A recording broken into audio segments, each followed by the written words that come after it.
आज की क्लास में हम ये समझेंगे कि हमारे लिए इंपॉर्टेंट स्क्वायर्स कौन कौन है। तो अगर हम लोग 1 से 25 तक का स्क्वायर रट लेते हैं, एक स्क्वायर का वैल्यू से लेकर के 25 स्क्वायर तक की वैल्यू रट लेते हैं, तो एक्चुअल में हम इससे 1 से लेकर 140 तक के स्क्वायर की वैल्यू निकाल सकते हैं। कैसे, वो भी हम समझेंगे। लेकिन इसको रटने का तरीका क्या होगा? सबको पता है कि 1 2 3 4 5 6 बहुत आसानी से कोई याद रख सकते हैं। भूलते कहाँ हैं हम लोग भूलते हैं 24 का स्क्वायर क्या हो सकता है, 23 का स्क्वायर क्या हो सकता है, यहां भूलते हैं। तो हम रिवर्स ऑर्डर में लिखेंगे ताकि हम जब भी पढ़ें भारी वाला पहले पढ़ लें। तो क्या करेंगे, सबसे पहले 25 का स्क्वायर अपने फ्रंट कॉपी में लिख लेंगे। 25 का स्क्वायर क्या होगा? 625। ये तो सबको याद रहता है, कोई बात नहीं। 24 का स्क्वायर क्या होता है? 24 का स्क्वायर होता है 576, 576। 23 का स्क्वायर क्या होता है? 23 का स्क्वायर होता है 529। 22 का स्क्वायर क्या होता है? 22 22 यहां 484। 21 का स्क्वायर होता है 441। 20 का स्क्वायर सबको पता है, लिखने की जरूरत नहीं है, 400। 19 का स्क्वायर सबको पता है 361, नहीं पता तो लिख लेंगे 361। उसके बाद 18 का स्क्वायर सबको पता है कि 324। ठीक है, ओके। 17 का स्क्वायर क्या होगा? 289, 289। 16 का स्क्वायर क्या होगा? 256। 15 का स्क्वायर क्या होगा? सबको पता है, 15 15 225, 225। ठीक है।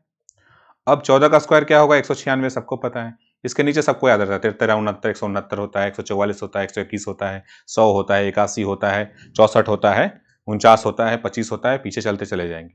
तो क्या करना है, 25 से लेकर के 15 तक का लिख लेना है और ये 14 का रट लेना है। 13 तक तो सबको याद रहता है, नहीं याद है तो आप लोग पूरा लिखेंगे। आप लोग यहाँ 13 का भी स्क्वायर लिखेंगे 169, 12 का भी स्क्वायर लिखेंगे 144, 11 का भी स्क्वायर लिखेंगे 121, 10 तक तो सबको याद रहता ही है। तो फ्रंट कॉपी में 25 से रिवर्स ऑर्डर में लिखना है। क्यों रिवर्स ऑर्डर में लिखना है? क्योंकि भूलने का चांस इसके नजदीक ज्यादा रहता है। ठीक है। और ये दोनों, ये 19 वाला, 18 वाला और 17 वाला, ये सब भूलने का थोड़ा चांस ज्यादा रहता है। तो इसको बार बार जब देखते रहेंगे ना, 10 50 बार, 15 बार, 20 बार जब हम देख लेंगे, तुमको याद हो जाएगा। एक बार याद हो गया तो टेंशन खत्म। अच्छा, ये फायदा कैसे है? फायदा कि अगर आप 25 का स्क्वायर आपको पता है और 25 से नीचे तक के सारे स्क्वायर आपको पता है, जैसे 25 का स्क्वायर होता है 625, हमको पता है। ठीक है। लेकिन अगर आपसे पूछ दिया कि 34 का स्क्वायर बताइए क्या होगा, तो हम कैसे निकालेंगे? अब यहां फंस जाएंगे, 34 का स्क्वायर तो हमने रटा ही नहीं है, पर हम उसको डिराइव कर सकते हैं। अब सवाल है कि कैसे डिराइव कर सकते हैं। तो हमको इतना तो पता है कि 34 में से अगर 9 घटाएंगे तो 25। 34 से 25 कितना ज्यादा है? आई मीन 25 से 34 कितना ज्यादा है? 9। तो 9 पीछे आएंगे। 16 में से जब 9 घटा देंगे तो क्या आ जाएगा? आई मीन 25 में से जब 9 घटा देंगे तो क्या आ जाएगा? आ जाएगा 16। ठीक है। अब हमें पता है कि 16 का स्क्वायर क्या है? 16 का स्क्वायर है 256, और इसमें कितना जोड़ना है? 900। 900 इसमें जोड़ दो, क्योंकि 9 का डिफरेंस है, 900 जोड़ दो, अब हो गया 1156। यही होगा 34 का स्क्वायर। 34 का स्क्वायर क्या होगा? 1156। ठीक है।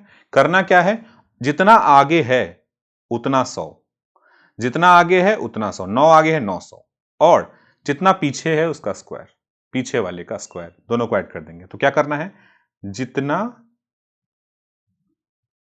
आगे है, ऐसा लिख लेना, क्योंकि बाद में आपको याद नहीं रहेगा हमने कैसे ये फॉर्मूला निकाला है। तो क्या करना है, जितना आगे है उतना गुना 100, और पीछे का स्क्वायर। ठीक है। जितना आगे है उतने में 100 से गुना कर देना है, और पीछे का स्क्वायर, और दोनों को जोड़ देना है। यही होगा हमारा उसका स्क्वायर। एग्जाम्पल के तौर पे मान लो कि अगर आपसे पूछ दिया कि एक काम करो, 25 का बताओ, 25 का तो पता, तो 27 का बताओ, 27 का स्क्वायर क्या है? और यहाँ 25 का तो हमको पता है कि 25 का 625 होता है। ठीक है। तो हमको पता है इसमें 2 जोड़ा है, तो 200 लिख देंगे इधर, और इधर आ जाएंगे 23। अब 23 का हमको पता है 529 होता है, अब दोनों जोड़ दो, क्या हो जाएगा? 200 और 529, 729। ये होगा 27 का स्क्वायर। क्लियर है? तो अगर हमें 25 का पता है तो हमें कहां तक पता कर सकते हैं? हम पता कर सकते हैं 50 तक, और इस पैटर्न को कहते हैं मिरर पैटर्न।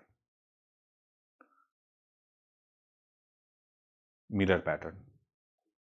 ठीक है, मेरी बात समझ में आ रही है मैं क्या कह रहा हूं? इस पैटर्न को कहते हैं मिरर पैटर्न। और मिरर पैटर्न से हम क्या कर सकते हैं, अगर हमें 1 से 25 तक का स्क्वायर पता है तो हम क्या निकाल सकते हैं? हम 1 से 50 तक का आराम से निकाल सकते हैं। कैसे निकाल सकते हैं? बहुत सिंपल है। हमें जो 25 दिया हुआ है, 25 से कितना आगे, 25 से कितना आगे उतने का 100, और उससे कितना पीछे उसका स्क्वायर, और दोनों को जोड़ देंगे। सिंपल है। चलो एक काम करते हैं, 42 का निकालते हैं। 25 का हमें पता है और हमें निकालना है 42 का। तो 42 में से जब 25 घटाएंगे तो कितना आएगा? तो 42 में से जब 25 घटाएंगे तो आएगा 17। तो एक तो क्लियर हो गया, 1700 आएगा। और उसमें कितना, जब 25 में से 17 माइनस कर देंगे तो आ जाएगा 8, 8 की 64, 1764 इज द करेक्ट आंसर। 42 का स्क्वायर कितना हो जाएगा? 1764। अगर मान लो हमें 29 का निकालना है, 25 यहाँ है तो 25 में 4 जुड़ रहा है तो 400 तो आ जाएगा यहाँ से, ठीक है। अब 25 में से घटा देंगे तो 21 आ जाएगा, यानी 441 आ जाएगा यहाँ पे, और ये हो जाएगा 841। 841 किसका स्क्वायर हो जाएगा? 841 हो जाएगा 29 का स्क्वायर। उसी तरह से 38 का निकालना हुआ तो ये हो जाएगा 13। तो 1300 तो कंफर्म है, क्योंकि 25 में से जब 13 जोड़ेंगे तो 38 आ जाएगा, तो 13 तो कंफर्म है। अब जब 25 में 13 हटाएंगे तो 12 आ जाएगा, और ये हो जाएगा 144, और ये हो जाएगा 1444। ठीक है, क्लियर है, सिंपल है एकदम। इस तरीके से अगर हमें 1 से 25 तक का स्क्वायर पता है तो हम आराम से 1 से 50 तक का निकाल सकते हैं। कैसे निकाल सकते हैं? मिरर पैटर्न का इस्तेमाल करके। कौन सा pattern? Mirror pattern. Mirror pattern क्या कहता है? मिरर पैटर्न कहता है कि अगर 25 का स्क्वायर है आपको पता, तो 25 से जितना आगे, मान लो 25 से 9 आगे जाना है, जो कि 34 आता है, तो 34 का अगर स्क्वायर निकालना है तो जितना आगे जाना है उतना का 100, और उसमें क्या जोड़ना है? उतना ही पीछे आना है, तो आ जाएगा 16, और 16 का 256, 16 का स्क्वायर, मतलब उतना ही पीछे आके उसका स्क्वायर जोड़ देंगे। ये 256 जैसे ही ऐड करेंगे आ जाएगा 1156, और यही इसका आंसर होगा। ठीक है, सबको समझ में आ रही है बात? ठीक, ओके। अब कोई बुद्धिगर आ सकता है, दिमाग वाला, वो कह सकता है क्या 49 का निकाल सकते हैं हम इससे? तो 25 का 49 का निकल सकता है क्या? तो इसमें कितना जोड़ना है? इसमें जोड़ना है 24, तो 2400 हो जाएगा। और इससे कितना, जब 24 पीछे आएंगे तो क्या बचेगा? 1, तो 1 का स्क्वायर 1, यानी 2401 इसका आंसर होगा। ठीक है, तो बुद्धिगर लोगों के लिए भी ये भी वैलिड है। अगर मैंने 1 से 50 तक कहा तो सब वैलिड है, इसके बीच में हर नंबर्स वैलिड है, बशर्ते कि आपको 1 से 25 तक याद होना चाहिए। अगर 1 से 25 तक आपको याद है तो बड़ी ही आसानी से 1 से लेकर 50 तक का स्क्वायर निकाल सकते हैं। हमें याद कहां तक करना है? 1 से 140 तक पहुंचना है। अभी तक हम कहां पहुंच गए? 1 से 50 तक का हम कंफर्म हो गए। पहला काम क्या किया? पहला काम हमने किया कि 1 से 25 तक को रट लिया, ठीक है। दूसरा काम क्या किया? 25 से 50 के लिए हमने मिरर पैटर्न का इस्तेमाल किया। 25 से 50 तक हमने मिरर पैटर्न का इस्तेमाल किया, और इस तरह से हमने 1 से 50 तक का निकालना सीख लिया। ठीक है, अच्छा, अब एक और शॉर्टकट समझ लेते हैं कि जिसके अंत में डिजिट 5 आए, जिसके अंत में 5, जैसे कि 65, इसका स्क्वायर कैसे निकालेंगे? तो हमें कुछ नहीं करना है, 5 का स्क्वायर करना है 25, और 6 है लिखा हुआ तो इसको 7 से मल्टीप्लाई, एक बढ़ा देंगे, 6 है तो 7 चक 42, 4 2 2 5, यही इसका होगा स्क्वायर। अगर 75 का स्क्वायर निकालना तो हम क्या करेंगे? 5 का स्क्वायर करेंगे 25, और 7 में 8 से गुना कर देंगे, और 7 56, 5625। अगर 65 का निकालना है, क्या करना है? 65 गुना 65, तो सबसे पहले पचरे 25, और जो होगा 6 उसको 1 से मल्टीप्लाई कर देंगे बढ़ा के, 7 चक 42, 4225। अगर सिमिलरली हमें 85 का निकालना हो तो क्या करना पड़ेगा? पचरे 25 और 8 9 72, ये इसका आंसर होगा। 95 का निकालना हो तो क्या करना पड़ेगा? पचरे 25 और 9 और 10 आ जाएगा, 10 नहीं या 90। ठीक है, तो 10 100 25, आई मीन सॉरी, यहाँ पे 90 25 हो जाएगा, क्योंकि 95 गुना 95 है ना, तो पहले पचरे 25 करेंगे, और 9 10 90 आएगा ना, तो 90 25 होगा, 9025। ठीक है, अच्छा, ये तो हम 100 तक पहुंच गए 5 5 वाला में। ठीक है, 55 का भी कर सकते हैं ऐसे ही। अगर 55 का स्क्वायर पूछ दिया तो पचरे 25 हो जाएगा, और 5 गुना 6 30, 30 जीरो, मतलब 30 2 5, 3025, ये इसका स्क्वायर हो जाएगा। लेकिन क्या 100 से बाहर ही वैलिड होता है? ये बिल्कुल वैलिड होता है। अगर आपसे पूछ देता है कि 105 का स्क्वायर क्या होगा, कुछ नहीं, पचरे 25 कर देना है, और 10 से 11 मल्टीप्लाई कर देंगे, 11 दहिया 110, तो हो जाएगा 11025, 1111025, ये इसका स्क्वायर हो जाएगा। क्या ये 115 पर ही वैलिड है? बिल्कुल वैलिड है। पचरे 25 इधर कर देंगे, और 11 दहिया 110, और 11 दूनी 22, टोटल हो जाएगा 132, इसलिए हो जाएगा 13225। क्या 165 पे वैलिड है? हाँ बिल्कुल वैलिड है। पचरे 25 और 16 गुना जब 17 करेंगे, 16 ना 256, और 16 272। ठीक है, 272 25 आ जाएगा। करना क्या है? 5 का पहले स्क्वायर करना है, और इसमें +1 करके मल्टीप्लाई करना है। 16 है तो 17 से मल्टीप्लाई कर देंगे।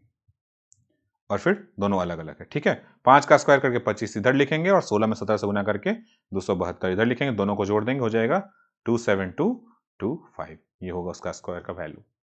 ठीक है, तो जहां भी 5 वाला रहेगा एंड में, उसको कैसे निकालेंगे वो हमने समझा। फिर से मैं बताता हूं हमने क्या क्या समझा अभी तक। सबसे पहले हमने समझा कि हमें स्क्वायर कहां तक का याद रखना है, 1 से लेकर के 140 तक का याद करना है। लेकिन इतना नहीं कर सकते तो हम क्या करेंगे, 1 से 25 तक का स्क्वायर रट लेंगे। पहला काम रट लेंगे।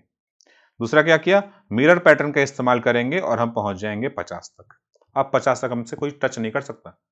हम 35 का भी निकाल सकते हैं इस तरीके से, 35 से पचरे 25 और 3 चौका 12। हम 45 का भी निकाल सकते हैं इस तरीके से, 5 वाले पैटर्न से, पचरे 25 और 4 पचे 20। ठीक है, कोई दिक्कत नहीं है। तो 50 तक करके मिरर पैटर्न तक पहुंचेंगे। उसके बाद हम तीसरा क्या सीखा कि अगर एंड डिजिट यूनिट डिजिट पे 5 हो तो कैसे निकालेंगे। कैसे निकालेंगे, 5 का पहले स्क्वायर करेंगे 25, डिवाइड कर देंगे, उसके बगल वाला जो नंबर होगा उसमें +1 करके ऐड करेंगे, दोनों को गुना कर देंगे और जो आंसर आएगा यहां पे लिख देंगे। ठीक है, ओके।